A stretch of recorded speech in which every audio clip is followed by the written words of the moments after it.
Hello everyone, welcome to my YouTube channel.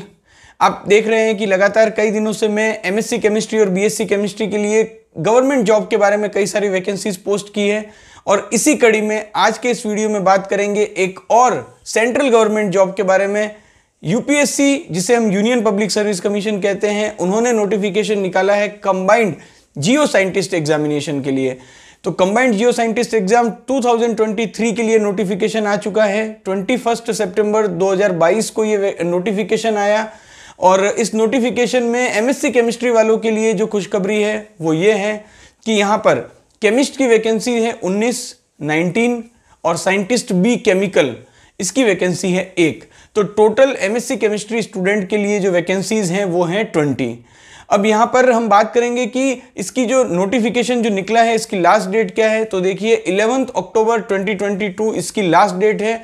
अगर आप चाहते हैं इस वैकेंसी के लिए अप्लाई करना तो जल्दी से जल्दी आप अप्लाई कर दीजिएगा। अब बात करें कि ये जो एग्ज़ाम होगा, ये एग्ज़ाम का पैटर्न क्या होगा, एलिजिबिलिटी क्राइटेरिया क्या होगा, एज लिमिट क्या है, इन सभी के बारे में हम बात करेंगे। तो सबसे पहले अगर हम बात करें तो कंबाइंड जियो साइंटिस्ट का जो एग्ज़ाम होता है वो 3 स्टेजेस में होता है। पहले प्री होती है, प्री के बाद मेंस होता है, मेंस के बाद इंटरव्यू होता है। आप जानते हैं कि यूपीएससी जो सिविल सर्विसेज एग्जाम भी कंडक्ट करवाता है उसी में भी कुछ इस तरह का ही पैटर्न रहता है। सबसे पहले बात करते हैं कि एज लिमिट क्या है। तो देखिए 21 ईयर्स से कम नहीं होनी चाहिए एज और 32 ईयर्स से ज़्यादा नहीं होनी चाहिए। अगर आप 21 से 32 के बीच में आपकी एज है तो आप इस एग्जाम को देने के लिए एलिजिबल हैं। यहाँ पर एज में कुछ रिलैक्सेशन भी है जो कि रिजर्व कैटेगरी के लिए है। आप नोटिफिकेशन को जब स्क्रॉल करके देखेंगे एज वाले सेक्शन में तो आपको कितना जो रिलैक्सेशन है वो वहाँ पर पता चल जाएगा।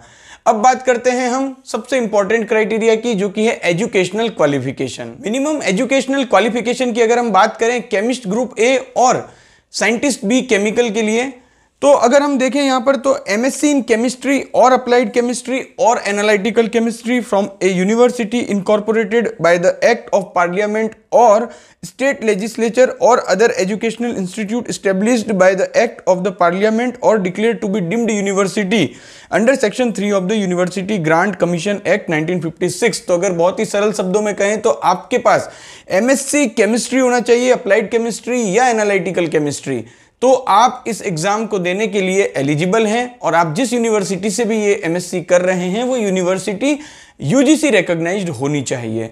तो ये जो है वो इसका मिनिमम एजुकेशनल क्वालिफिकेशन है। अब बहुत सारे बच्चे जो कि एमएससी केमिस्ट्री अभी करंटली कर रहे हैं तो आप भी इस एग्जाम को देने के लिए तो एलिजिबल हैं, लेकिन अगर आपका सिलेक्शन आगे होता है, अगर आप मेन एग्जामिनेशन भी सेलेक्ट हो जाते हो तो आपको एमएससी केमिस्ट्री पास आउट होने का प्रूफ उस समय आपको देना होगा।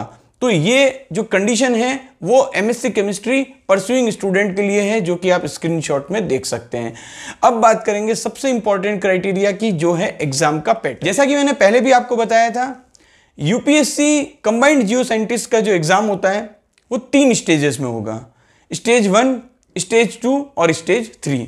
स्टेज 1 में आपसे जनरल स्टडीज और केमिस्ट्री के क्वेश्चन पूछे जाएंगे, यानी कि आपके 2 पेपर होंगे, एक पेपर जनरल स्टडीज का होगा और एक पेपर केमिस्ट्री का होगा। और ये जो जनरल स्टडीज का पेपर है ये 100 मार्क्स का होगा, केमिस्ट्री का जो पेपर है वो 300 मार्क्स का होगा। लेकिन ये जो दोनों ही पेपर होंगे वो पेपर आपके होंगे एमसीक्यू टाइप, यानी कि ऑब्जेक्टिव टाइप आपके पेपर होंगे और यहां पर नेगेटिव मार्किंग भी होगी। अब जो स्टूडेंट स्टेज 1 को क्वालिफाई करेंगे उसके बाद उन्हें स्टेज 2 का एग्जाम देना होगा।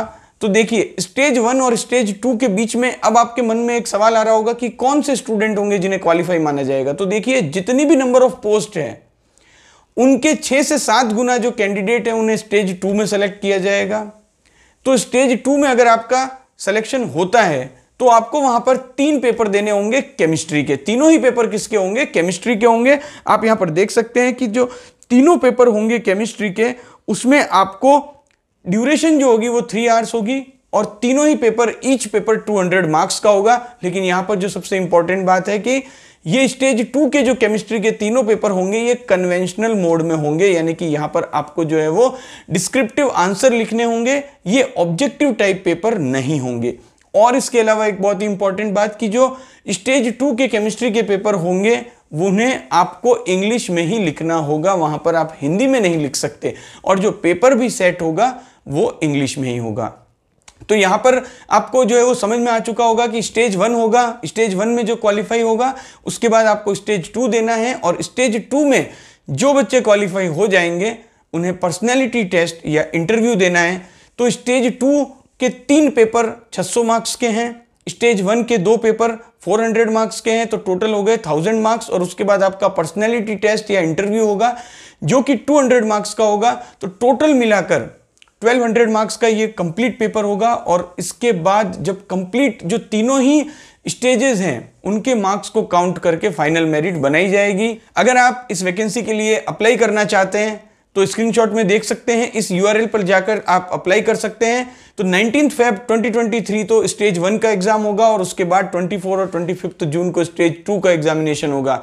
तो अगर आप चाहते हैं यूपीएससी में ग्रुप ए की पोस्ट लेना तो अभी से इस एग्जाम के लिए प्रिपरेशन स्टार्ट कर दीजिए। साथ ही साथ ये जो एग्जाम होगा वो गेट के एग्जाम के बाद ही होगा, तो आपको काफी अच्छी प्रिपरेशन अगर आप गेट के लिए भी कर रहे हैं तो इस एग्जाम के लिए भी आपको अच्छे से प्रिपेयर करने का मौका मिल जाएगा। इस एग्जाम के लिए अगर हम सिलेबस की बात करें तो केमिस्ट्री का जो सिलेबस है वो नेट के सिलेबस के समान ही है, मोस्ट ऑफ द टॉपिक वही है। आप जो नोटिफिकेशन की PDF है उसमें पूरा सिलेबस आप देख सकते हैं। आई एम श्योर ये वीडियो आपके लिए हेल्पफुल रहेगा, इसे अपने सभी फ्रेंड्स के साथ शेयर कीजिएगा। Thank you for watching this video.